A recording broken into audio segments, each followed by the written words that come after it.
C'est tellement troublant. Et des chiffres préliminaires le confirment au Québec.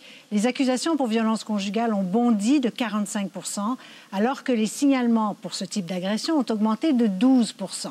Alors, comment mieux protéger ces femmes et éviter d'autres drames? Québec s'est dit prêt à investir davantage aujourd'hui, mais est-ce que ce sera suffisant? Marie-Michèle Lauzon. Elles ont été assassinées par un homme, la grande majorité par leur conjoint.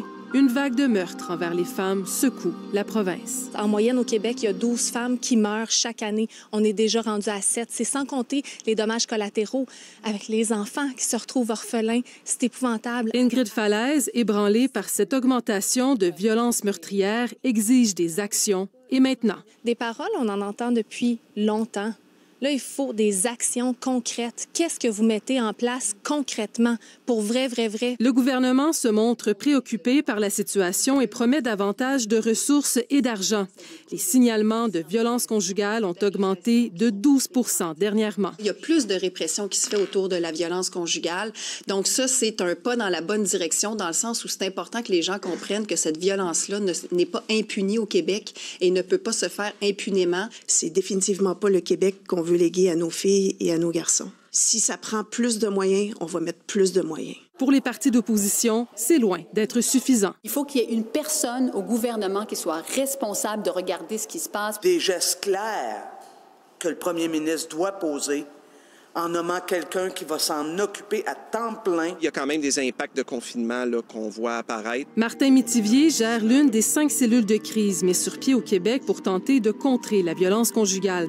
Depuis le début de l'année, le nombre d'interventions a augmenté de 20 %. C'est une augmentation des situations de violence, mais aussi une augmentation de la gravité des situations de violence. Ce qu'on se rend compte, c'est que la violence est plus importante, puis avec beaucoup plus d'agressions physiques qu'on voyait auparavant. Selon lui, il est temps d'augmenter les ressources sur le terrain. Il faut le développer ailleurs aussi. Les cellules de crise, on en a besoin à Montréal, on en a besoin à Québec, on en a besoin un peu partout. Quand on parle d'hébergement, par exemple, dans à peu près 30 % des situations, on doit demander à la personne de nous appeler plus tard. Et ça, pour mes collègues qui sont sur la première ligne au téléphone ou sur le clavardage, c'est extrêmement difficile. Il manque cruellement de place en hébergement dans les maisons de première étape. Il en manque aussi en deuxième étape. Il manque des services aussi par la suite pour permettre aux femmes de quitter les maisons d'hébergement, de trouver un hébergement qui est abordable, qui est sécuritaire. Plusieurs intervenants du milieu attendent avec impatience le budget qui sera déposé demain.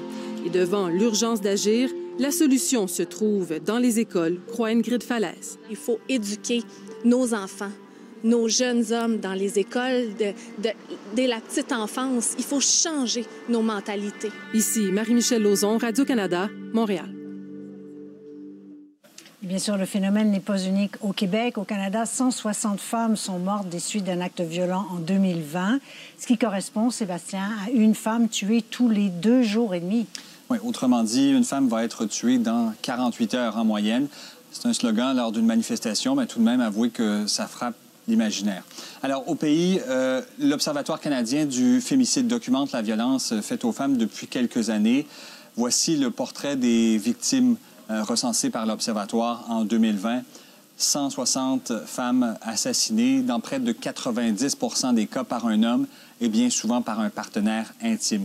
Vous parliez d'épidémie silencieuse. Regardez ce que les chercheuses de l'Observatoire écrivent dans un rapport publié il y a quelques jours. La pandémie de COVID-19 a mis en évidence l'autre pandémie. Il est peu probable que nous découvrions un jour un vaccin permettant d'éradiquer la violence masculine envers les femmes. Ouf. Parmi ces femmes, les Autochtones, les femmes autochtones sont surreprésentées. Oui, parmi celles qui sont identifiées parmi les victimes en 2020, effectivement, 23 % étaient des Autochtones, soit une victime sur 5. Vous savez, souvent, elles ont accès à moins de ressources. D'ailleurs, les régions les plus touchées par cette violence au pays sont souvent des régions ou des zones non urbaines. Donc, en fonction des victimes par population, il s'agit du territoire du Nord-Ouest, du Nunavut. La Nouvelle-Écosse, 13 femmes ont été tuées en avril à Portapique. Et donc, parmi toutes les autres provinces, le Québec, l'Ontario et la Colombie-Britannique sont les seules qui sont sous la moyenne nationale. Et ailleurs dans le monde, il y a des situations alarmantes aussi à plusieurs endroits. L'ONU parle d'un fléau mondial. Les régions les plus risquées pour les femmes sont l'Afrique et l'Amérique latine. Au Mexique, par exemple, 3 800 femmes sont tuées chaque année selon le ministère de l'Intérieur. On parlait du Québec. une région qui ressemble peut-être plus, c'est la Suisse, où là aussi, il y a un ras-le-bol depuis le début de l'année, au moins 10 féminicides, alors qu'il y en a eu 16 l'an dernier. Alors, des activistes s'y prennent de toutes les façons. Ici, elles ont coloré de l'eau rouge d'une fontaine pour attirer l'attention sur cette autre pandémie. C'est très frappant. Merci, Sébastien.